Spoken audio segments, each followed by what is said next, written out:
किया, तब उन गरीब महिलाओं पे मुकदमा लिख दिया गया। और हम उन अधिकारियों से भी अपील करेंगे कि अपनी अंतरात्मा से कभी कभी न्याय के साथ भी खड़ा होना चाहिए, क्योंकि जो अधिकारी लोग हैं उन्हें संविधान की शपथ ली है, उन्होंने कोई भारतीय जनता पार्टी की शपथ नहीं ली है। जालौन में समाजवादी पार्टी को महंगाई के खिलाफ प्रदर्शन करना महंगा पड़ गया। बता दें कि पुलिस ने समाजवादी पार्टी के जिलाध्यक्ष दीपराज गुर्जर समेत 50 समाइयों पर मुकदमा दर्ज किया है। इसके साथ ही 200 अज्ञात समाजवादी पार्टी के कार्यकर्ताओं पर भी मुकदमा दर्ज किया गया है। कल यानी कि 8 जून को समाजवादी पार्टी के कार्यकर्ता सपा कार्यालय पर एकजुट हुए थे, जहां से सैकड़ों की संख्या में यह कार्यकर्ता इकट्ठे होकर जुलूस निकालते हुए कलेक्ट्रेट पहुंचे थे, जहां उन्होंने डीजल पेट्रोल के दामों में बढ़ोतरी, गैस के दामों में बढ़ोतरी, पेपर लीक समेत तमाम मुद्दों को लेकर अपना विरोध जताया था। इसके बाद जो है उनको मुकदमा झेलना पड़ा और अब आगे की क्या रणनीति है, इसको लेकर समाजवादी पार्टी के जिलाध्यक्ष दीपराज गुर्जर हमारे साथ मौजूद हैं, जिनसे हम बात करेंगे कि प्रदर्शन के बाद आखिर यह मुकदमा क्यों दर्ज हुआ और क्या कारण रहा, इसके पीछे की वजह क्या रही। हमारे साथ मौजूद हैं समाजवादी पार्टी के जिलाध्यक्ष, बात करेंगे इनसे।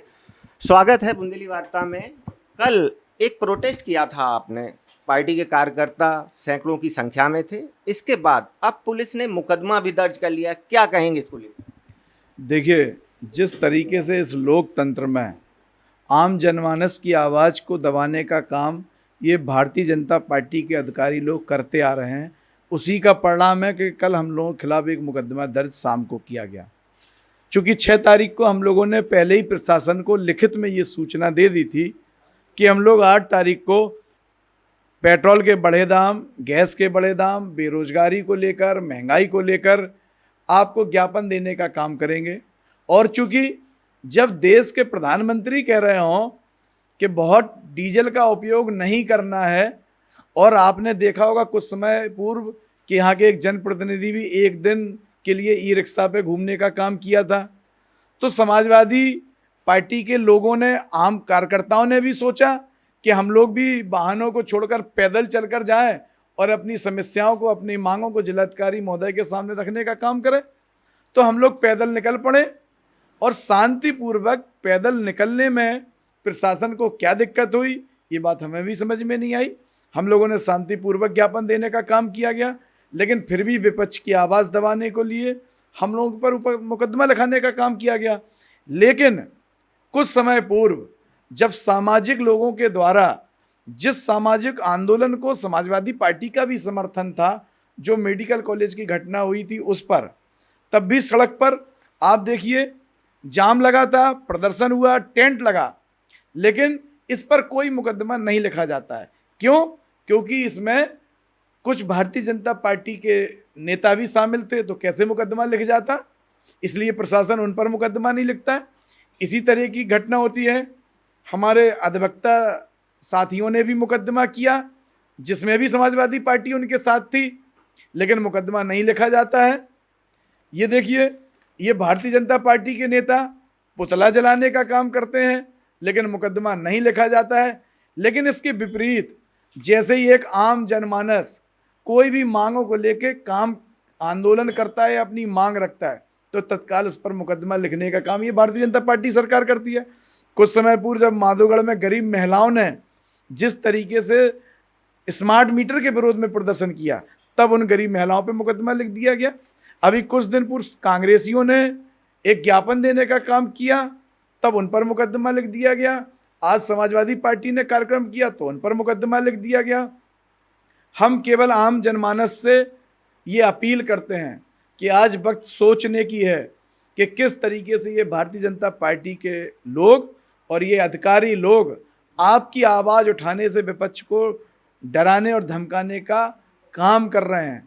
हम आम जनमानस से कहेंगे, आप भी विचार करिए ऐसे अधिकारियों के प्रति, जो अधिकारी आपकी बात उठाने वालों के खिलाफ मुकदमा लिखने का काम करते हैं। और हम उन अधिकारियों से भी अपील करेंगे कि अपनी अंतरात्मा से कभी कभी न्याय के साथ भी खड़ा होना चाहिए, क्योंकि जो अधिकारी लोग हैं उन्हें संविधान की शपथ ली है, उन्होंने कोई भारतीय जनता पार्टी की शपथ नहीं ली है। जब कार्यक्रम शांतिपूर्वक हुआ था, मांगे जायज हैं, महंगाई बढ़ रही है, बेरोजगारी बढ़ रही है, तो इस तरीके का अत्याचार और भेदभावपूर्ण रवैया अधिकारियों को नहीं अपनाना चाहिए। पुलिस ने जो मुकदमा दर्ज किया है उस प्राथमिकी में एक चीज़ दोहराई गई है कि जो जुनूनी चीज़ें थी, आप लोगों ने जाम लगाया, एम्बुलेंस जाम में फंसी रही और भी लोग जाम में फंसे रहे। इसके अलावा कल पुलिस भर्ती का पेपर भी था, ये भी हवाला दिया गया है कि इसको भी प्रभावित किया है, परीक्षार्थी परेशान रहे। तो क्या कहते हैं, ऐसा कुछ हुआ था? क्या लगता है? एक भी फुटेज वो ऐसा ले आके दिखा दें जहां समाजवादी पार्टी के लोग सड़क पे कहीं बैठ के रुकावट करने का काम कर रहे हैं। हम लोग शांतिपूर्वक रोड के एक साइड से आए हैं, पूरे जुलूस में, यहाँ तक कि जिलाधिकारी के कार्यालय तक एक भी जगह कहीं बैठकर कोई जाम की स्थिति बनाने का काम समाजवादी साथियों ने नहीं किया है। ये केवल एक साजिश है, अपनी वाही लूटने के लिए प्रशासन ने ये मुकदमा लिखा है।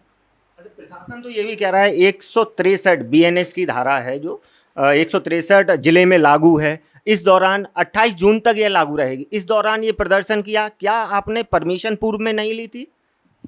ये देखिए आप, ये 6 तारीख को हमने अपनी सूचना सिटी मजिस्ट्रेट के यहाँ भेजी थी। अगर आपको आपत्ति थी तो हमें आप लिखित के रूप में देते कि आपको ये कार्यक्रम नहीं करना चाहिए, ना उनकी तरफ से हमें रोका गया।